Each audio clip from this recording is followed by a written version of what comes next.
నమస్తే గద్దెలకొండ గణేష్ అన్న. నమస్తే గద్దెలకొండ గణేష్ అన్న. తమ్ముళ్ళు ఎలా ఉండారా? కులాసానేనా?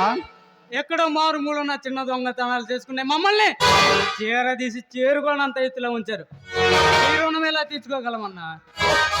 బండలైన పత్తులు కొట్టే భీముడు, బండలైన పిండి చేసే కఠోరుడు ఈ గద్దెలకొండ గణేష్ ఉండగా ఆ భగవంతుడు కూడా మనల్ని ఏం చేయలేడన్నా. తమ్ముళ్ళు ఇంతకీ మన భూపతి ఎలా ఉండారా? అన్న భూపతి ఎమ్మెల్యేగా గెలిచాక మనకి చాలా ఉపయోగపడుతున్నాడు. మన దగ్గర ఉన్న బ్లాక్ మనీని వైట్ మనీగా మార్చడానికి సహాయపడుతున్నాడు.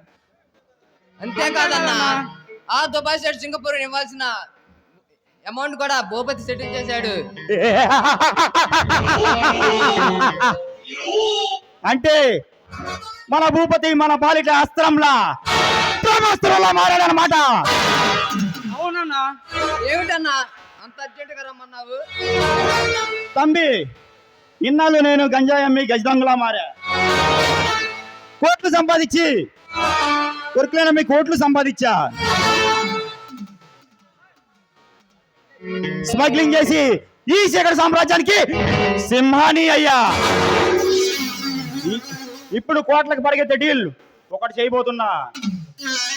ఏమిటన్నా డీల్ అంత పెద్దదా? ఈ ఆంధ్ర రాజధానిలో బాంబ్ బ్లాస్టింగ్ చేయడానికి అల్ఖైదా కమాండర్ నుంచి ఒక డీల్ కుదిరింది. ఆ డీల్ ఖరీదంతో తెలుసా? 1000 కోట్లు. వీళ్ళకి డైనమిక్ నేనుండగా ఏ డాషింగ్ హీరో మనం ఏం చేయలేడన్నా. ఈ సిటీలో పెద్ద పెద్ద హాస్పిటళ్ళు, స్కూళ్ళు, బస్ స్టాండింగ్లు, రైల్వే స్టేషన్లు మన బాంబు దాటికి బద్దలవ్వాలి. శవాలు గొప్పలుగా పెరిగిపోవాలి. నువ్వు నిశ్చింతగా ఉండన్నా. బీహార్ నుంచి మన వాళ్ళని రప్పించి కావాల్సిన బాంబులు రెడీ చేయిస్తా. మనం గురిపెట్టిన ప్రతి ప్లేస్ మిస్ అవ్వడానికి వీల్లేదు. మనం చూసిన మన ప్లాన్ పెట్టిన ప్రతి ప్లేసు బాంబు దాడి బద్దలవ్వాలి. అందుకోసం రాజస్థాన్ నుంచి రాకాని, కజాఖ్స్తాన్ నుంచి కాకాని పిలిపించండి.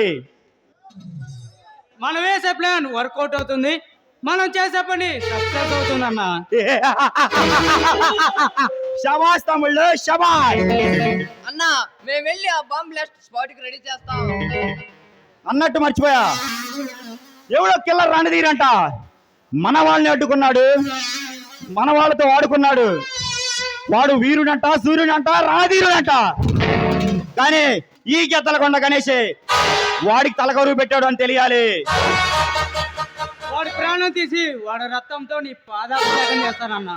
వాడి గుండె తెచ్చి నీకు గిఫ్ట్ ఇస్తానన్నా.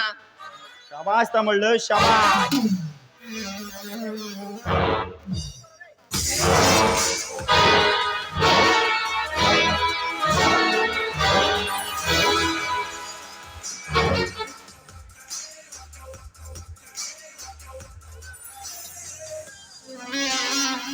గణేష్, గద్దెలకొండ గణేష్, పులి పంజాలు అడుగుపెట్టి పగబట్టిన పాముల అప్పసలు కొడుతున్నావు. ఎవడ్రా నువ్వు? పుణ్యభూమిలో పుట్టిన పరాక్రమశాలిని, భారతమాత ముద్దు బిడ్డ భగత్ సింగ్ రా.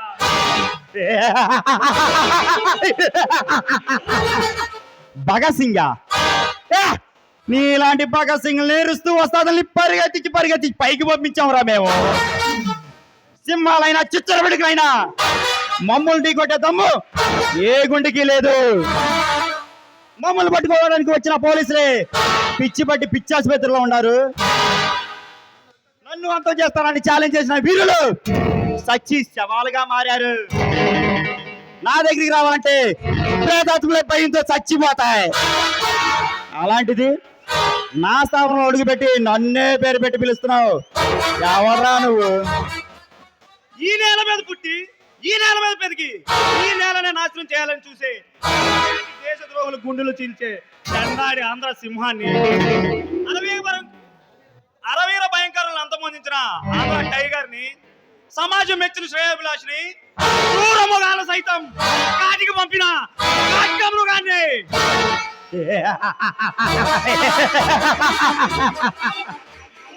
అరే బచ్చాగా, నన్ను పట్టుకోవాలని చూస్తే ఈ భారతదేశం బద్దలవుతుంది. ఈ భూగోళం బూడిదవుతుంది. నేను కని సైగ చేస్తే నీ బాడీ సితాభస్మం అవుతుంది. సింహాలతో సారీ చేసామంటరా, నీలాంటి చెట్టెలుగు చంపడం నాకు కొత్త ఏమి కాదు. బాబు బెదిరింపులకు బుల్లెట్ల దాళ్లకు భయపడి వెన్ను తిరిగి వెన్ను చూపేవాడు కదా ఈ భగత్ సింగ్. నేను రణరంగంలో దిగానంటే ఈనాటి రావణాసురులు వందల్లో వచ్చిన వేలల్లో వచ్చిన రాక్షస సంహారమే. కొత్త సముద్రాల అవతల ఉన్న లాక్కొస్తాం. పడితే తరగలాల్సిందే. ఈ దేశం కోసం పోరాడి నల్లూరి పరిస్థితి ఏమైంది? బాణాల దెబ్బకి బలయ్యాడు. స్వతంత్రం కోసం పోరాడిన గాంధీ కోటాల దెబ్బలే తట్టుకోలేకపోయాడు. నీలా విర్రవీగిన వీరులందరూ సచ్చి వల్లకాటిలో వరుసగా పడుకున్నారు. ప్లేస్ ఫిక్స్ చేయమంటావా? నేను అల్లూరి అంత అమాయకుని కాదు, గాంధీ గారి లాగా గౌరవం ఉన్నోని కాదు. తప్పు చేస్తే తక్షణమే ప్రక్షాళన చేసి అమరసింహాన్ని. రే బచ్చా, నేను గంజాయి అమ్మి గజదొంగలా మారా. స్మగ్లింగ్ చేసి ఈ చీకటి సామ్రాజ్యానికి సింహాన్ని అయ్యా.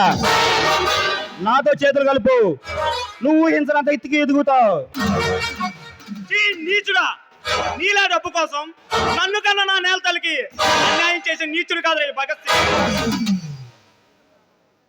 వస్తా, మళ్ళీ వస్తా.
నీకోసం వేచి ఉండదు మేరా ఆనందం నందు చూసుకోరా ఆరాటం దాటుతోంది పులి మేరా ఆహ్వానం నుంచి దొరికిపోరా అందం చందం మొత్తం అత్తర్లా కనిపిస్తా కొల్ల కొల్ల స్వర్గం అంచుల్లో కనిపిస్తా చలియో చలగో చెలరేగాలి చల సెగలు పొగలు చల్లారాలి వేళ నా నా నషా